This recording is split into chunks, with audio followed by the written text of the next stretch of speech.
My name is Sofia Ramirez.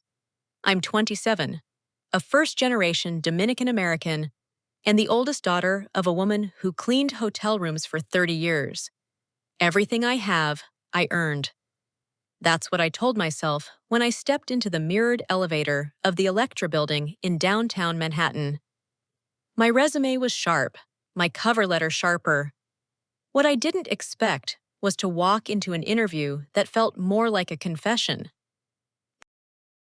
If this story stirs something in you, and you want to hear more sensual, slow-burn queer stories, hit the subscribe button. I post daily, and it's just me here, crafting every word, every story, for you. The email said, "Final round conversation." No panel, no recruiter, no middle manager. Just the CEO herself, Margot March. I had Googled her a dozen times. 43 years old, Harvard alum, made her name in tech, turned Electra into a billion-dollar giant. But those were just facts. The photo that came up most often showed her in a navy blazer and no smile.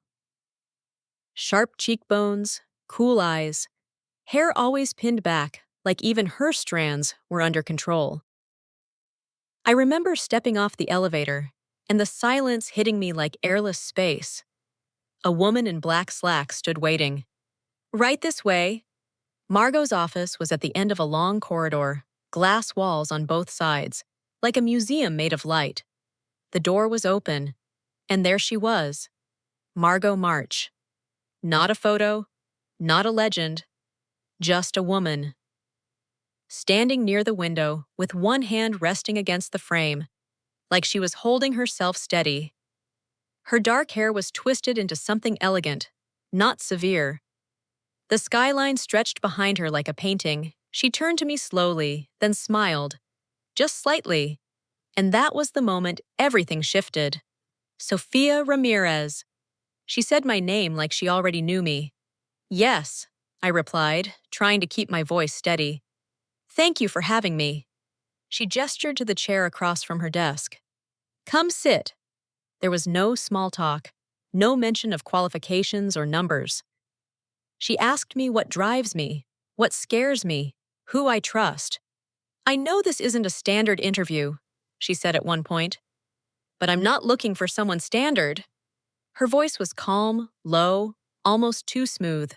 The kind of voice that didn't ask for attention. It assumed it. I found myself leaning in. "I grew up in Brooklyn," I said. "My mom worked a lot. I learned early that nobody was coming to save me, so I saved myself." She tilted her head, watching me. "And has that worked?" "It has to," I answered. Something in her expression softened. Not much, but enough to notice. Her gaze swept over me. Not rude, not overt, but deliberate. The kind of gaze that lingers too long on your mouth. I felt my body respond before my mind could catch up. Heat under my skin, a flicker in my chest. "Why Electra?" she asked. "I thought I came here to prove something," I said. "But now I'm not so sure." Margot smiled again. Barely, then stood. I did too. I thought the interview was over. I reached for my bag. "I'm not done," she said. She walked to the small bar cart by the corner and poured herself a glass of water. "Do you want one?" I shook my head. She took a sip and looked at me over the rim. "Do you always make people nervous?" "I'm not nervous," I said. A lie. "I think you are," she replied. "But you hide it well." Then she did something I didn't expect. She stepped closer, not enough to touch, but enough to feel the space shift between us. And my breath, I swear, caught in my throat.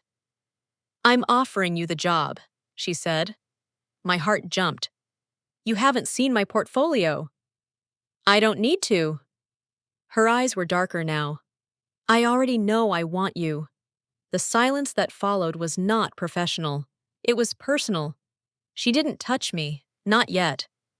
But when she stepped forward again, so close I could smell the faint citrus on her skin, I didn't step back. "I shouldn't do this," she whispered. But she did. Her hand reached up and gently touched my jaw. Her thumb rested just beneath my lip, and then her mouth met mine. It wasn't rushed. It was quiet, like a secret, like she was testing the edges of a desire neither of us was ready to name. Her lips were soft, but certain, warm, and slightly parted. When I didn't pull away, she deepened the kiss, just barely, her hand sliding into the hair at the nape of my neck.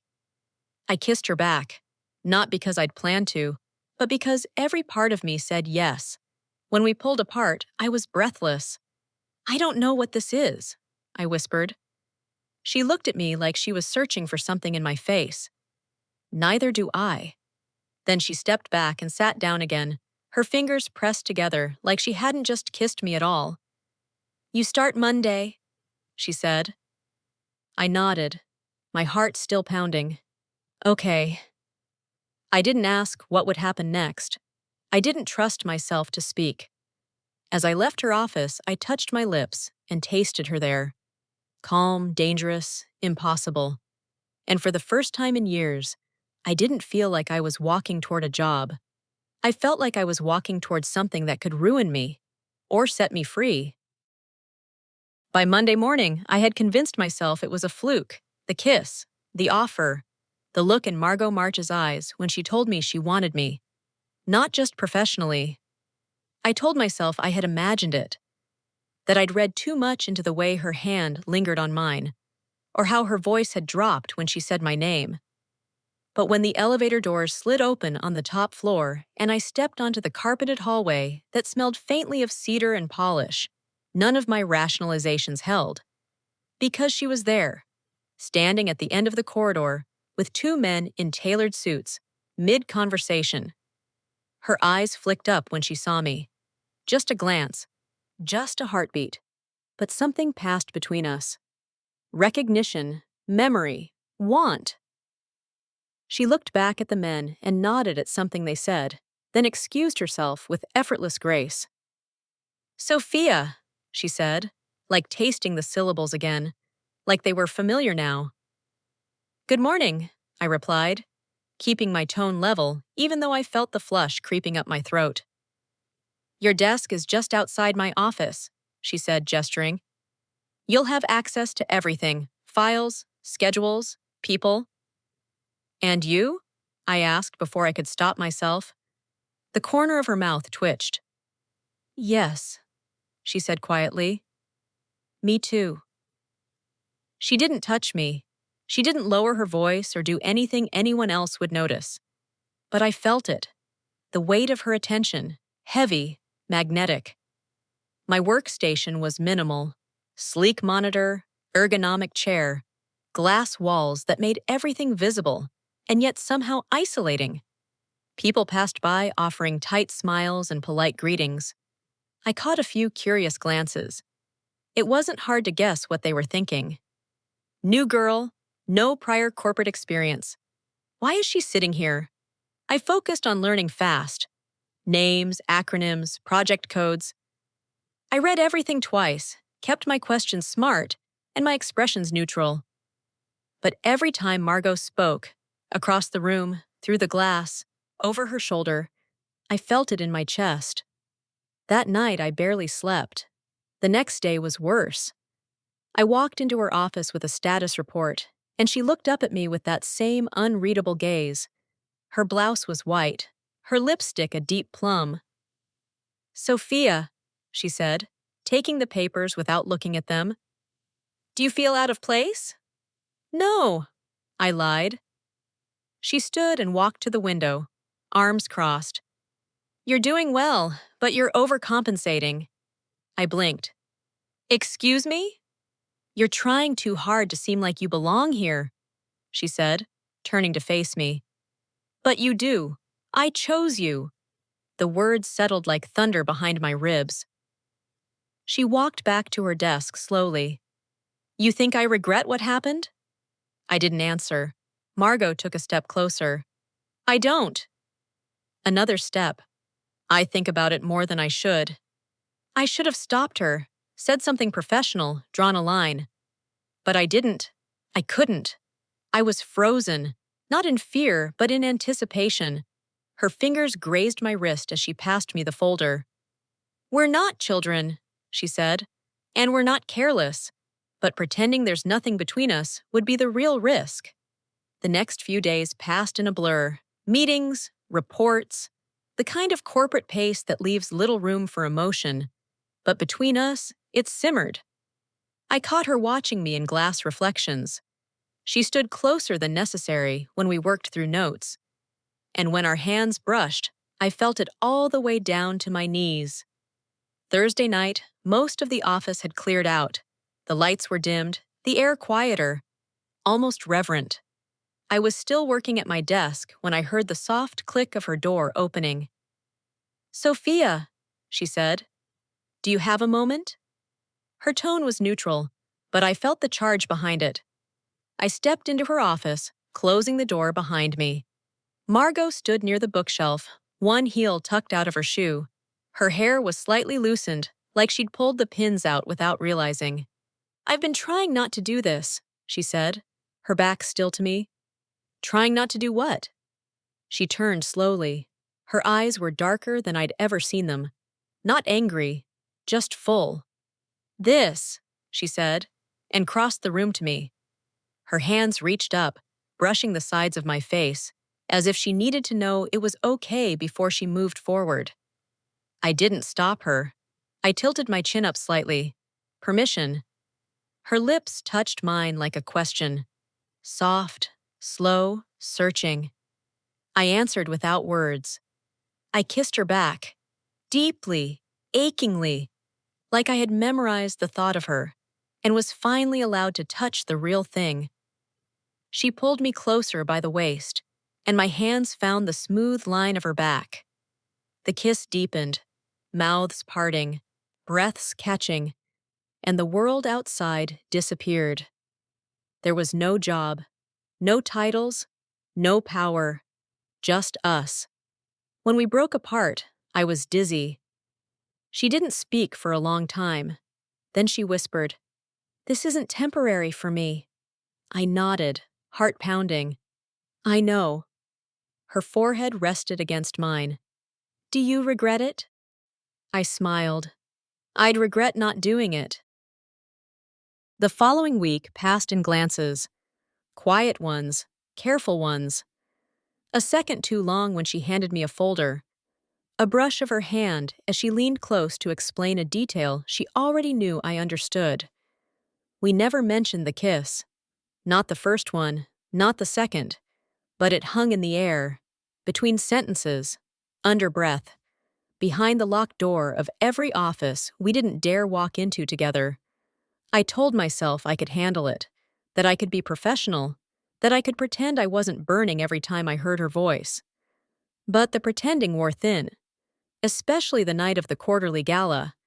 The whole company was invited, a sleek black tie event at a rooftop hotel bar, champagne flutes and hors d'oeuvres and laughter that didn't quite reach the eyes of anyone who'd been working 70-hour weeks. I wore a black dress, fitted, off-shoulder.